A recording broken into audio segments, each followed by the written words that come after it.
Hello guys, so spring na dito sa Canada. So ayan, ito yung mga bahay, ang daming for sale na naman dito ngayon.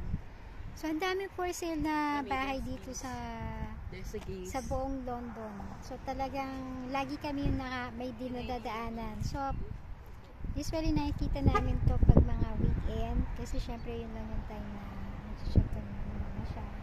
So tara guys, pasok muna tayo. Tingnan natin. So ito yung bahay na open house. So pasok muna tayo sa loob. Check natin yung mga design tsaka yung price na offer natin. So yun lang guys. Maganda siya. Ito yung highway. Nasa tapat siya tayo ng highway. Papuntang Sarnia Road. So ito naman sa tapat, merong nursing home. So ayan, ang ganda ng nursing home. So pasok muna tayo. So yung mga open house dito naka-schedule. So medyo maaga kami dumating. Alas 2 pa siya. 2 to 4 lang yung schedule ng open house. So ang ganda niya. Gusto ko yung design kasi parang may pagka-classic na ganda. So syempre ang downside lang naman dito since ang gusto ko talaga yung bahay. Sa ngayon check muna natin ito.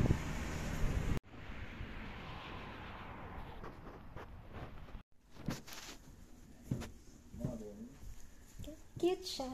Very cute. I like this house. It's very cozy. Yes. This is the size of the house we're looking. We're only family of 3. Yeah, just I always prefer a smaller house. I'm going to give you my card and listing for this. I will need you to complete just your contact information here as well. So are you guys looking to buy anytime soon? Like what's your plan like?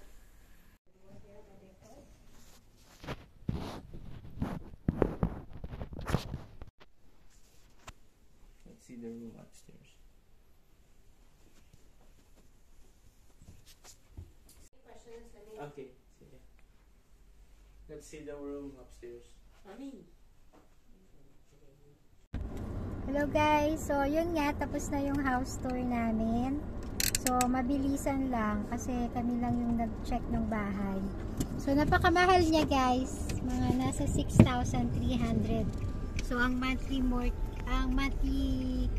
amortization noon is nasa 3,700. So napakamahal. Syempre mas lalo hindi namin afford yun, no? Tsaka syempre maganda yung bahay, sobrang ganda, cute siya, 3 bedroom. Pero syempre based dun sa price niya na mas mahal nga pala siya kaysa dun sa natingnan namin, syempre hindi ko pa rin siya gusto. Maganda siya, cute siya. So yun lang. So pupunta na kami ng Masonville kasi mag-check na naman kami ng mga sale. So ganun lang mga activity ko dito sa Canada. So maraming bahay na binibenta dito. So tingin-tingin lang tayo, parang at least may idea tayo sa process ng pagbili ng bahay dito sa Canada. So sana, diba? So hanggang ngayon tingin lang naman tayo. So yun lang guys.